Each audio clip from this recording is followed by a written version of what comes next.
Assalamualaikum warahmatullahi wabarakatuh.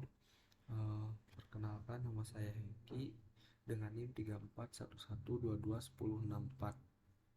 Saya dari kelas B, mata kuliah Organisasi dan Arsitektur Komputer modul 9. Nah, di sini saya akan membahas tentang penjelasan prosesor, penjelasan VGA, dan penjelasan tentang storage. Langsung saja ke penjelasan tentang prosesor. Uh, Prosesor adalah komponen utama dari sebuah komputer yang bertugas untuk menjalankan instruksi-instruksi yang diberikan kepada komputer. Jadi prosesor itu adalah sebuah jantung komputer. Kalau tidak ada kalau sebuah komputer tidak ada prosesor, maka komputer tersebut tidak jalan. Jadi prosesor mengolah data-data menggunakan aritmetika dan logika serta mengontrol aliran data dari memori komputer dan perangkat lainnya.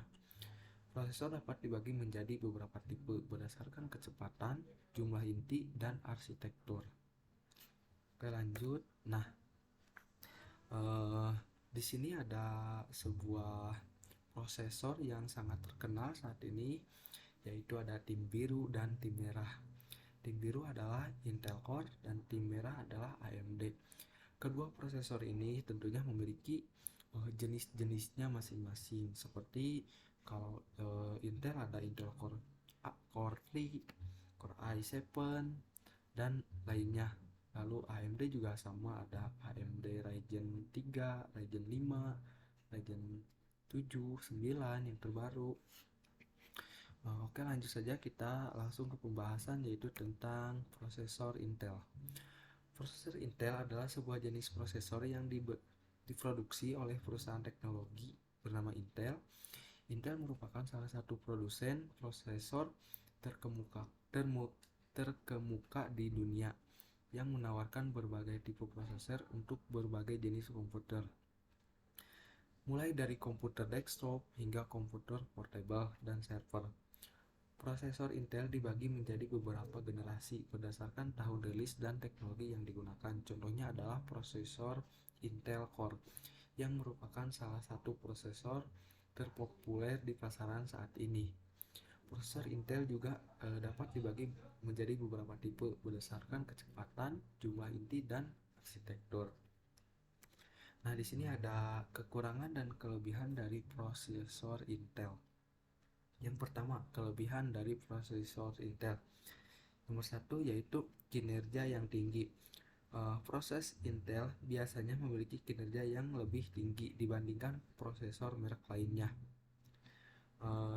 Nomor dua yaitu dukungan yang luas. Maksudnya, jadi dukungan yang luas, prosesor Intel dipasarkan di seluruh dunia dan banyak diadopsi oleh produsen komputer sehingga mudah dan untuk menemukan perangkat keras dan perangkat lunak yang kompatibel dengan prosesor Intel.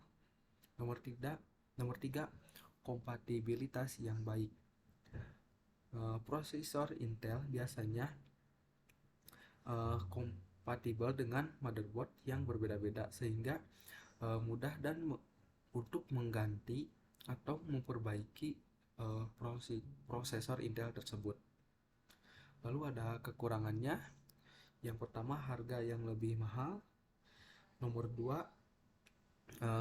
konsumsi daya yang lebih tinggi. Jadi prosesor Intel biasanya memiliki tingkat konsumsi daya yang lebih tinggi dibanding prosesor lainnya. Nomor tiga, kompatibilitas sistem operasi yang terbatas.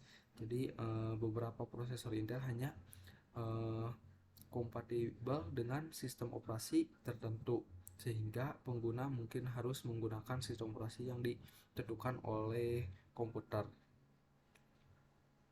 Oke, lanjut, ada prosesor AMD. Prosesor AMD adalah jenis prosesor CPU yang diproduksi oleh perusahaan teknologi AMD. Prosesor AMD digunakan dalam berbagai jenis komputer, mulai dari komputer desktop hingga server. Prosesor AMD juga digunakan dalam konsol game dan sistem embedded. Prosesor AMD memiliki berbagai tipe dan seri dengan spesifikasi yang berbeda-beda. Mereka dapat digunakan dalam sistem operasi seperti Windows, Linux, macOS. Prosesor AMD dikenal dengan kinerja yang tinggi dan harga yang kompetitif dibanding dengan produk serupa dari perusahaan lain. Nah, di sini ada kekurangan dan kelebihan dari prosesor AMD. Yang pertama, kelebihan dari prosesor AMD adalah harganya yang lebih terjangkau. Jadi, prosesor AMD cenderung lebih murah dibanding dengan prosesor merek lainnya.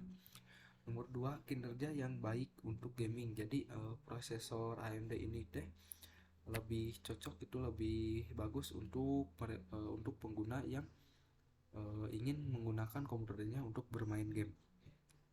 Nomor 3, dukungan untuk teknologi terbaru. Jadi maksudnya prosesor AMD umumnya mendukung teknologi terbaru seperti teknologi hyper threading dan turbo boost.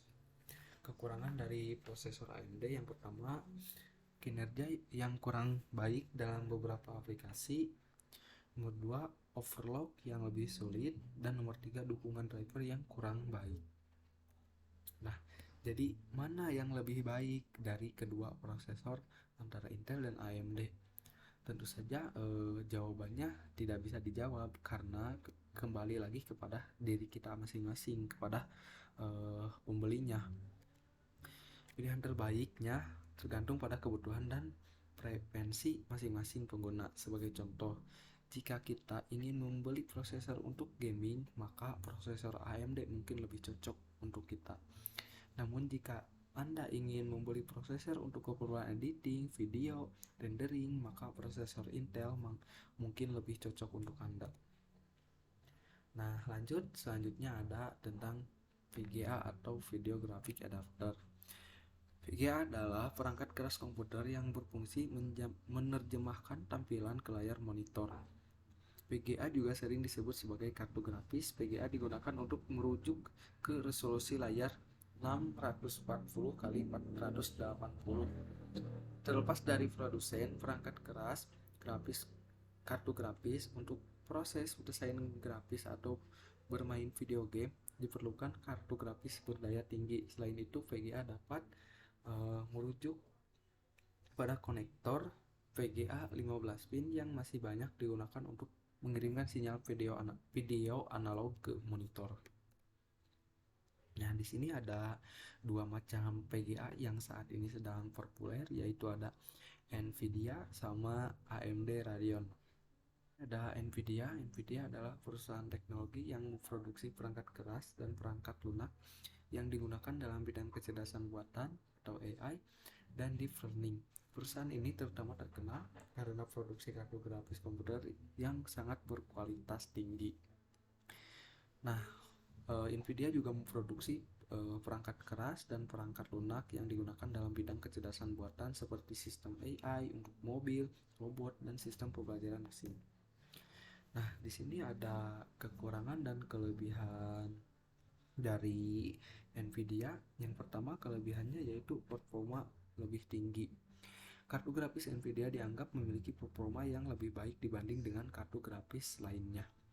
Nomor 2 yaitu dukungan driver yang lebih baik. Nvidia terkenal dengan driver yang selalu diperbarui secara teratur yang dapat memperbaiki bug dan meningkatkan performa kartu grafis tersebut. Yang ketiga yaitu teknologi AI. Jadi maksudnya Nvidia merupakan salah satu perusahaan yang terdepan dalam teknologi AI dan menyediakan hardware dan software yang dapat digunakan untuk keperluan AI seperti deep learning. Nah, di sini juga ada kekurangan dari Nvidia tersebut, yaitu harganya yang lebih mahal, konsumsi daya yang lebih tinggi, dan kompatibilitas sistem operasi yang terbatas.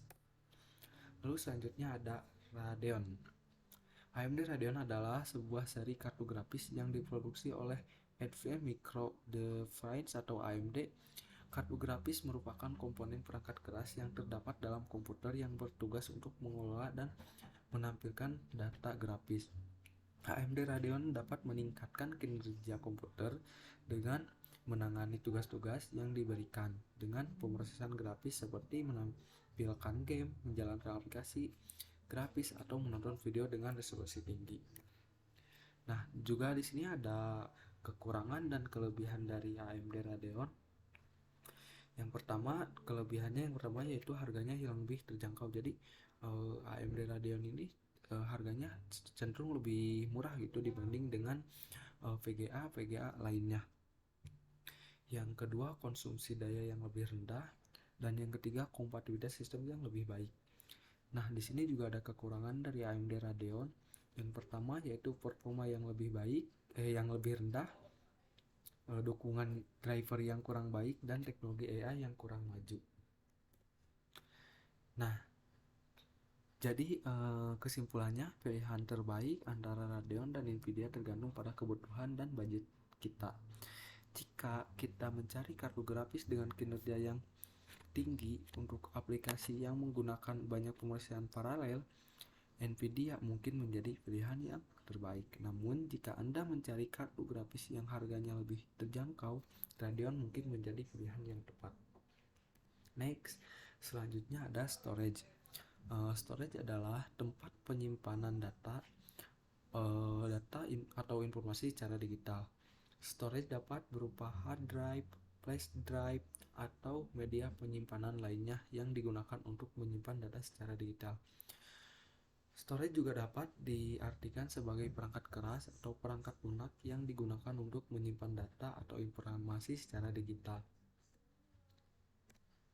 Nah, di sini juga ada dua pilihan gitu storage antara SSD sama dengan HDD.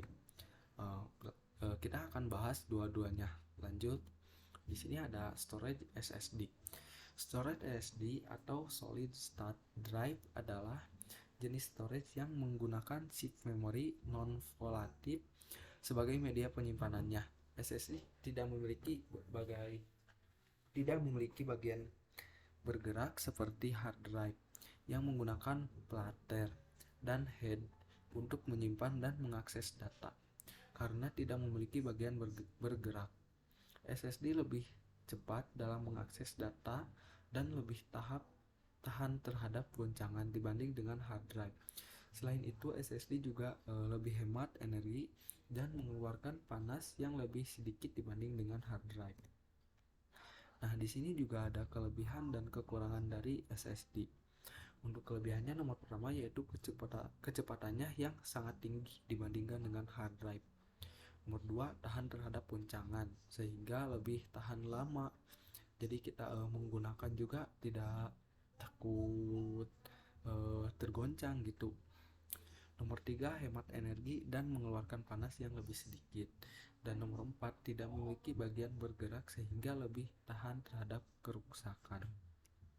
Dan di sini ada kekurangan dari storage SSD.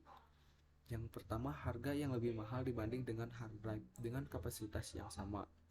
Nomor 2, kapasitas penyimpanan yang lebih kecil dibanding dengan hard drive dengan harga yang sama juga.